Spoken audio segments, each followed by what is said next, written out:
People process and technology. جناب speaker, اس منصوبے کا محور ڈیجیٹل ٹرانسفارمیشن ہے. پاکستان میں پہلی مرتبہ معیشت اور ٹیکس نظام کے درمیان جامع ڈیجیٹل انٹیگریشن کا آغاز کیا گیا ہے. اس منصوبے کے تحت اٹھائے گئے اہم اقدامات میں ڈیجیٹل پروڈکشن ٹریکنگ کا آغاز چینی کے شعبے سے کیا گیا, جسے اب سیمنٹ, مشروبات, کھاد اور ٹیکسٹائل تک توسیع دی جا رہی ہے. بزنس ٹو بزنس لین دین کو دستاویزی شکل دینے کے لیے ملک گیر ای انوائسنگ کا اجرا, سیلز اور انکم ٹیکس کے لیے آرٹیفیشل انٹیلیجنس پر مبنی آڈٹ سلیکشن سسٹم, چاروں صوبوں میں پوائنٹ آف سیل نظام کی انٹیگریشن, اشیاء کی نقل و حمل پر نظر رکھنے کے لیے ای وے بلنگ, کسٹمز میں ملی بھگت کا ختم کرنے کے لیے فیسلیس آڈٹ نظام کا قیام, افسران کے لیے ڈیجیٹل کنٹرول یونٹ جو تمام ڈیٹا کی سینٹرلائز ویزیبلٹی فراہم کرے, اور جدید ٹیکنالوجی لانے کے مینڈیٹ کے ساتھ پرال بورڈ کی تشکیل نو ہو چکی ہے. جناب اسپیکر, ٹیکنالوجی کے ساتھ ساتھ ہم انسانی وسائل کی ترقی پر بھی بھرپور سرمایہ کاری کر رہے ہیں. آڈیٹرز کی کیپیسٹی بلڈنگ کے لیے نئی بھرتیاں کی گئی ہیں. شعبہ جاتی ماہرین اور آڈٹ مینٹورز کو کلیدی اکائیوں میں تعینات کیا گیا ہے تاکہ تربیت اور پیشہ ورانہ رہنمائی کے تسلسل برقرار رکھا جا سکے. افسران کو آڈٹ, قانون اور ڈیجیٹل مہارتوں پہ مبنی معظم تربیتی پروگرامز کے ذریعے اسکل کیا جا رہا ہے. پیچیدہ قانونی مقامات کی پیروی کے لیے صف اول کی قانونی فرموں کی خدمات حاصل کی جا رہی ہیں. سب سے اہم بات یہ ہے جناب اسپیکر کہ اب افسران کو ریوارڈز محض سینیورٹی سے نہیں بلکہ ان کی کارکردگی, پیشہ ورانہ رویے اور دیانتداری سے مشروط کیا گیا ہے. جناب اسپیکر, میں ایوان کو بتانا چاہتا ہوں کہ اس منصوبے کے ابتدائی نتائج نہایت حوصلہ افزا رہے ہیں. چینے کے شعبے سے محصولات میں 47% اضافہ ہوا. ڈیٹا انٹیگریشن کے ذریعے 3,90,000 ہائی ویلیو نان فائلرز کی نشاندہی ہوئی, جس سے 30 کروڑ روپے کی وصولی ممکن ہوئی. فراڈ اینالیٹکس کے ذریعے 9.8 ارب روپے کے جعلی ریفنڈ کلیمز کو بلاک کیا گیا. آرٹیفیشل انٹیلیجنس پر مبنی آڈٹ سسٹم کے تحت 200 سے زائد کیسز کی نشاندہی کی گئی, جن کی مالیت 13.3 ارب روپے سے زیادہ ہے. فیسلیس کسٹمز آڈٹ کے ذریعے قانون پر عمل پیرا امپورٹرز کو سہولت فراہم کی گئی. فائلنگ اور ٹیکس ادا کرنے والوں کی تعداد میں 100% اضافہ ہوا اور محاصل 45 ارب سے بڑھ کر 105 ارب تک پہنچ گئے. 1 جولائی سے, اور جناب اسپیکر یہ بہت امپورٹنٹ بات ہے کہ 800 کالمز والا ریٹرن سادہ فارمیٹ میں تبدیل کر دیا جائے گا, جس میں صرف 7 بنیادی معلومات درکار ہوں گی.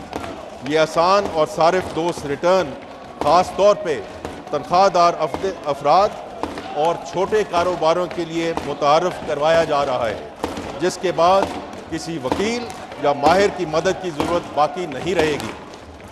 سب سے اہم بات یہ ہے کہ تاریخ میں پہلی بار IMF نے قوانین کی انفورسمنٹ کے ذریعے 389 باضابطہ تسلیم کیا ہے.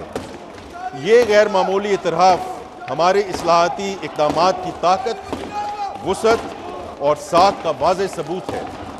دوسرے الفاظ میں جناب اسپیکر, یہ IMF کا پاکستان کی اصلاحات پر اعتماد کا مظہر ہے. جو لوگ منی بجٹ کا ڈھنڈورا پیٹ رہے تھے, میں بڑے ادب سے ان دوستوں کی خدمت میں عرض کرنا چاہتا ہوں کہ کوئی منی بجٹ نہیں آیا اور نہ ہی کوئی اضافی ٹیکس لگایا گیا. کئی ٹیکس نائندگان مقدمات کے ذریعے ٹیکس سے بچنے کی کوشش کرتے ہیں. ان کیسز کی کمزور پیروی کی وجہ سے حکومتی محاصل طویل عرصے تک التوا کا شکار رہتے ہیں. موجودہ حکومت کی کامیاب حکمت عملی کی وجہ سے اس سال FBR نے کامیاب لٹیگیشن کے ذریعے 78.4 ارب روپے کے محاصل وصول کر لیے ہیں.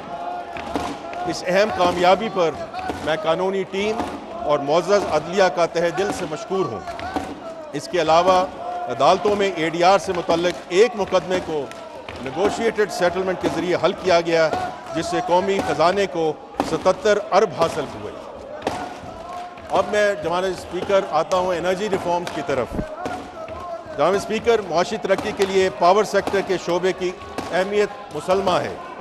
ہم نے معاشی ترقی کے حصول اور ملکی صنعت کے لیے بجلی کی اہمیت کے پیش نظر صنعتی شعبے کے لیے بجلی کی قیمت میں 31% سے زائد کمی کی ہے، جبکہ 1 کروڑ 80 لاکھ مستحق اور پروٹیکٹڈ صارفین کے لیے بجلی کی قیمت میں کمی 50% سے بھی زائد ہے۔ ہم نے آئی پی پیز کے ساتھ معاہدوں پر نظر ثانی کی ہے، جس کے نتیجے میں 3000 ارب روپے سے زیادہ کی بچت ہوگی۔ اس طریقہ کار پر عمل کر کے ہم ماحول کے لیے نقصان دہ 3000 میگا واٹ گنجائش سے زائد فرنس آئل پاور پلانٹس کو بند کرنے میں کامیاب ہوئے۔ ہمیں احساس ہے کہ مستقل بنیادوں پر بہتری لانے کے لیے پاور سیکٹر میں گہری اور بنیادی اصلاحات لانا ضروری ہیں۔ ہم نے آگے بڑھتے ہوئے فیصل آباد، گوجرانوالہ اور اسلام آباد کی 3 ڈسٹریبیوشن کمپنیوں کی نجکاری کا تقریباً آدھا عمل مکمل کر لیا ہے اور ان کی نجکاری کے تمام ضروری لوازمات پورے کر لیے گئے ہیں۔ ہم نے بجلی کی ترسیل کے ادارے NTDC کو مؤثر بنانے کے لیے اس کی تنظیم نو کی ہے اور اسے 3 نئی کمپنیوں میں تقسیم کر دیا ہے۔ یہ کمپنیاں مستقبل کے پروجیکٹ کی منصوبہ بندی اور ان پر عمل درآمد کی ذمہ دار ہوں گی تاکہ بجلی کے ترسیلی نظم میں رکاوٹیں دور کی جا سکیں۔ ان اداروں کو چلانے کے لیے عالمی معیار کے افراد تعینات کیے جائیں گے۔ جناب اسپیکر، مجھے یہ بتاتے ہوئے خوشی محسوس ہو رہی ہے کہ اب بجلی کی تقسیم کار کمپنیوں کا انتظام پروفیشنل بورڈز کے سپرد ہے۔ ہم نے ان بورڈز میں سیاسی مداخلت کو ختم کر دیا ہے۔ پروفیشنل بورڈز کے آنے سے ان کمپنیوں نے صرف 9 مہینوں میں اپنے نقصانات میں 140 ارب روپے کی کمی کی ہے۔ انشاءاللہ ہمارا عزم ہے کہ اگلے 5 سالوں میں کمپنیوں کے ان نقصانات کو مکمل طور پر ختم کر دیا جائے گا۔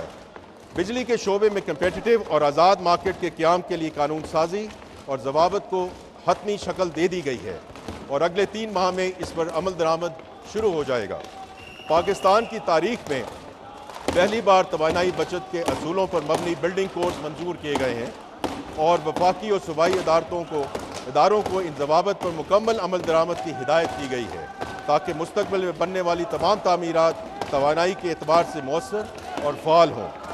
حکومت نے سستی بجلی کے حصول کے لیے جامع منصوبہ بندی کر لی ہے، جس سے آنے والے دنوں میں سستی بجلی کا حصول ممکن ہوگا۔